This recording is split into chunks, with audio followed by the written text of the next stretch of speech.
आज आप सब लोगों को जो बुलाया है, हम भी समझना चाहते हैं। इतनी इंस्पायरिंग स्टोरीज हैं आप लोगों की।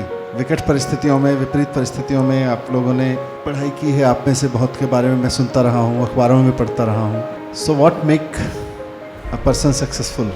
एक सक्सेसफुल बच्चा, एक सक्सेसफुल पेरेंट्स, हमारे पेरेंट्स भी आए हैं बच्चों के, क्या सोचते हैं? किन परिस्थितियों में बच्चे ने पढ़ाई की, पढ़ाया पेरेंट्स ने या टीचर्स ने? तो थोड़ी सी खुली शेयरिंग करेंगे। Good morning sir. सर मैं अपनी स्टोरी शेयर करूं 12th क्लास की पूरी। Sir Shweta from SKV road. Sir मैं बताना चाहती हूँ कि 5 साल पहले मेरे फादर का कैंसर से डेथ हो गई थी और उसकी वजह से हमारी जो फाइनेंशियल कंडीशन है वो काफ़ी ख़राब हो गई थी। तो मेरे दादाजी की एज अभी 78 है और वो स्क्रीन प्रिंटिंग का काम करते हैं, तो वो पूरे हमारे घर का जो जिम्मेदारी है वो अभी निभा रहे हैं। सर मैं बताना चाहती हूँ कि मैंने आज तक देखा है कि ग्रैंडफादर्स होते हैं वो ज़्यादा सपोर्टिव नहीं होते, ज़्यादातर मम्मी पापा की लड़ाइयाँ होती हैं उनसे। पर मैं दादू को जब देखती हूँ ना तो मुझे समझ में आता है कि हाँ नहीं, दुनिया में एक्सेप्शंस भी बहुत सारे हैं, क्योंकि दादू 78 की एज में पूरी फैमिली की जो है कंडीशन संभाल रहे हैं। मुझे आज तक अगर मैंने किसी भी चीज़ की फरमाइश की है, छोटी है या बड़ी है, उन्होंने हमेशा पूरी करी है। अगर मैंने आज बोला है तो वो पक्का है, अगर इम्पॉसिबल भी होगा तब भी वो पॉसिबल करके ज़रूर लेके आते हैं ताकि हमारी ख्वाहिश पूरी हो और पापा की कमी मुझे कभी महसूस ना हो। और इसके साथ साथ मेरी टीचर्स ने बहुत ज़्यादा मेहनत की है मेरे साथ, मुझ पर बहुत ज़्यादा विश्वास किया है। और सर आपकी जो मैकमिलन एजुकेशन इंडिया था, वो जो स्कीम थी इंग्लिश स्पीकिंग की, मेरी इंग्लिश बहुत कमज़ोर थी 11th में भी और 10th में भी, पर उसकी वजह से मैंने अपने मार्क्स ना बहुत ज़्यादा इंक्रीज़ किए और 12th में भी मैंने बहुत अच्छी तैयारी की, जिसकी वजह से मेरे बहुत वीक सब्जेक्ट में भी 94 मार्क्स मैं स्कोर कर पाई हूँ। मैम की मुझे हमेशा बात ये याद आती है कि कड़ी मेहनत कभी जो है थकान नहीं लाती है। तो जब भी मैं थक जाती थी तो मैं सोचती थी नहीं, एक दिन मैं ज़रूर खुश होंगी, और आज मैं यहाँ आके बहुत ज़्यादा खुश हो गई हूँ। Thank you.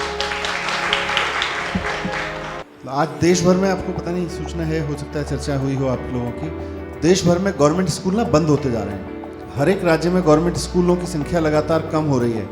कई राज्यों में, महाराष्ट्र, उत्तराखंड में, यहाँ तक उत्तर प्रदेश में भी अभी सुना मैंने, हरियाणा में सुना था, 4-4, 5-5 हज़ार गवर्नमेंट स्कूल बंद हो गए। अब सवाल यह है कि गवर्नमेंट स्कूल बंद होंगे तो फिर श्वेता जैसे बच्चे जो मेहनत करना चाहते हैं लेकिन अपने मेहनत के दम पे आगे बढ़ना चाहते हैं, वो कैसे बढ़ेंगे? या आप में से हर बच्चा वैसे ही है?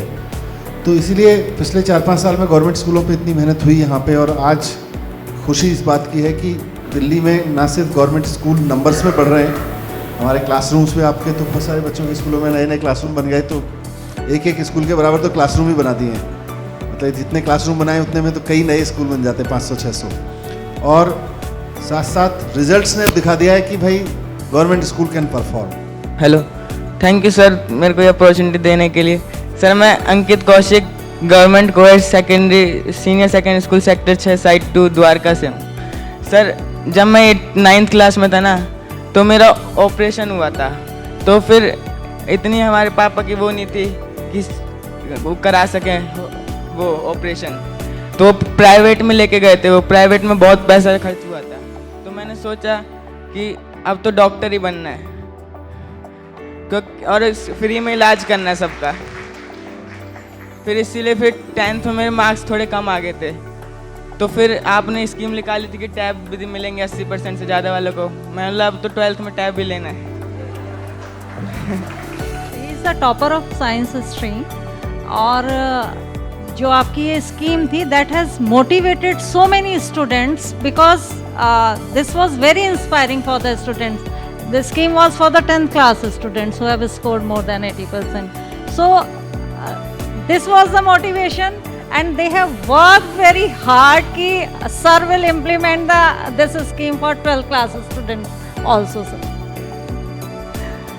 And sir ये इतना naughty बच्चा था,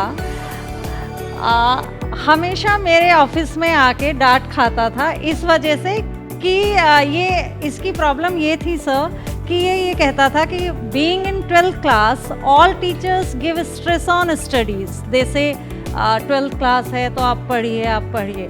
तो इस बच्चे ने मुझे आके अप्रोच किया because it was in my habit to go in all the classes and interact personally one on one student. So he said कि मैम मुझे आपसे 2 मिनट चाहिए, अगर आप मुझे परमिशन दें तो मैं आपसे आके कुछ शेयर करना चाहता हूँ। तो इसने सर ये बोला कि मैम 12th क्लास के बच्चों के लिए आप वीक में 2 दिन डिसाइड करिए कि हमें 2 पीरियड्स मिलें और हम खूब खेलें ग्राउंड में जाके, ताकि हम स्ट्रेस रिलीज कर सकें। मैंने प्रॉमिस किया कि बेटा okay I will arrange those 2 periods, ताकि आप कंटिन्यूअसली खेलें और आपका जो स्ट्रेस है वो रिलीज हो।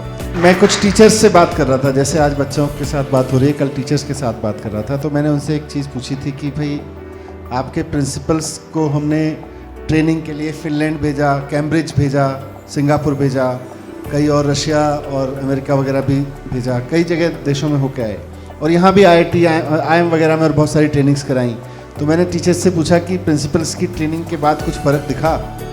तो एक टीचर ने बताया मुझको कि हाँ जी बहुत फ़र्क दिखा, क्योंकि पहले जो हमारी प्रिंसिपल साहिबा थी वो कहीं भी बच्चे के बात करने की किसी से आवाज़ आती थी तो टीचर और बच्चों दोनों को डांटती हुई आती थी, क्या शोर मचा रखा है। अब आती हैं तो पूछ लेती हैं, हाँ भाई पढ़ाई ठीक चल रही है, मतलब बच्चे बात कर रहे हैं, कुछ काम चल रहा है, कुछ हलचल की आवाज़ आ रही है तो इसका मतलब पढ़ाई चल रही है। तो मैंने कहा कैम्ब्रिज भेजना, फिनलैंड भेजना फिर सफल हो गया, अगर एक टीचर को अपने प्रिंसिपल के अंदर बड़ा बदलाव नज़र आ रहा है तो।